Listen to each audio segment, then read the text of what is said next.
Thank you for joining me today. My name is Jonathan Hatley. I'm the low vision instructor here at the Oklahoma College of Optometry. And today I am making a series of video tutorials that will help you to either as a student perform better on your low vision proficiency, or as a resident know some of the things to look for when grading the proficiency.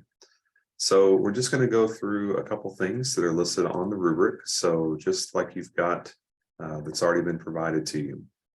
So we'll go ahead and start off with the Lea Numbers acuity or distance acuity test. Some of the points that you should be aware of when either taking or whenever doing the proficiency or grading the proficiency are, just starting here in the first section. So the clinician should explain the purpose of the test to their patient. So it's not necessary to get super technical with this. They just need to say something along the lines of, this test will measure how well you see at distance. It can be just as simple as that. Once they've explained why we're doing the test, it is important that they instruct the patient on how to do the test. And so they could say something simple along the lines of, in just a few minutes, I'm going to go to the other end of the room. I'm going to show you this chart, and I want you to read the numbers as best you can, and I'll continually make them smaller until you get to the point where you are no longer able to see them. It's okay if you guess. That's perfectly fine. And in fact, I would encourage you to guess because we want to find the best visual acuity possible for you. So with this test, it's important that the patient has one eye occluded. The clinician should prompt them to do this either with a handheld occluder or with a patch or something like that. Most of our students will be wearing impairment simulators for this test just to add further realism to the exam itself. And so in that case, it's probably easier if they just use their hand or a paddle occluder to occlude the eye not being tested. Moving on to the test performance section of this test, it's important for the clinicians to be aware of the room lighting. So the room lights should be all the way on. It's not necessary for the stand lamp to be directed at the card or that sort of thing. But because this is a distance test, we're measuring distance visual acuity, it's important for the overhead room lights to be on. When conducting this test, the clinician should start out at 10 feet. It's not necessary for them to measure this distance using a tape measure or that sort of thing. But effectively for most of our rooms, if they stand against the wall or near the wall opposite the patient, then that's about 10 feet. If the patient is not able to read a few optotypes at this distance, the clinician should then have the distance. And so they should then move to about 5 feet and then try again. If the patient is still unable to see the optotypes at this distance, then they should move into about 2 feet or 1 foot as required.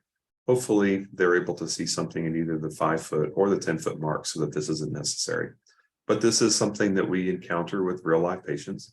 And so the students should be prepared to move in closer if necessary. Once the test starts, the clinician should continue to encourage the patient as they're reading the letters. Something along the lines of, you're doing good, keep it up.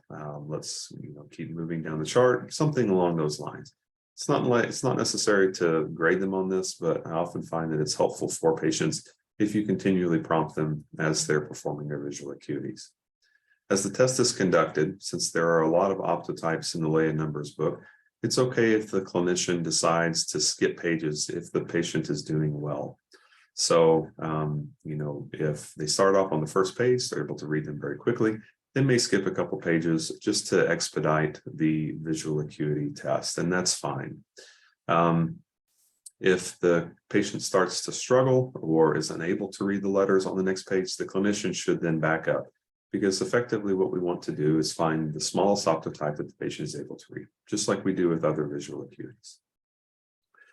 Once the patient has reached the point where they are no longer able to see letters, or they're missing a significant number of the letters or a majority of the letters on the page, that's an appropriate time to stop the test. At this point, if only one eye has been done, then it would be important to switch eyes, occlude the eye that was just tested, and restart the whole process with the new eye. And so effectively, try again at 10 feet, move to 5 feet if necessary, and et cetera, as the test is conducted. So let me show you what the Lea Numbers chart looks like. Over here on this screen, you can see the Lea Numbers chart here. And so in this instance, these are some of the smaller optotypes that are available in the Lea Numbers. And so they are closest to the back of the book. If you've ever seen a Lea Numbers or a fine bloom visual acuity chart, you know that some of the letters or numbers at the beginning are very large, taking up almost the entire page. These are the ones that hopefully the patient is able to read fairly easily, and the clinician can skip pages in order to expedite the acuity process. Once they get to this page, I recommend that they just follow or rather ask the patient to read them the numbers in kind of a stepwise approach. So start at the top line, move to the second, and so on and so forth. Once the patient gets to a point where they can no longer read letters, or say that they only read 3 on this line, and even with encouragement, they're unable to read any on the next, that's an appropriate place to stop the test. So once the clinician is done conducting the test on both eyes, then they should record this information. Some things that you should note about Lea Numbers is that it's traditionally recorded in foot letter notation. And what this means is that the test distance is recorded in feet, and then over the optotype size that was read, also recorded in a foot letter distance. So for instance, if the patient was able to see the 40-foot optotype at 10 feet, this would be recorded as 10/40. But let me bring up our Revolution software just so that you can see exactly what this would look like. Now, this is the software that we use in order to conduct our low vision exams. And with some minor differences, this is very similar to what we use in a live patient environment. So what we'll do here is we will look and see if the test distance is available for our specific test with the Lea Numbers chart. So we'll tend to use we use the drop down box here, and then we'll see if we can find the optotype that matches what the patient was able to read. In this instance, you can see that there is a 40 here, and so we would just select 40 in this case, and then we would use the box here to denote Lea Numbers. However, there are instances where this is not possible.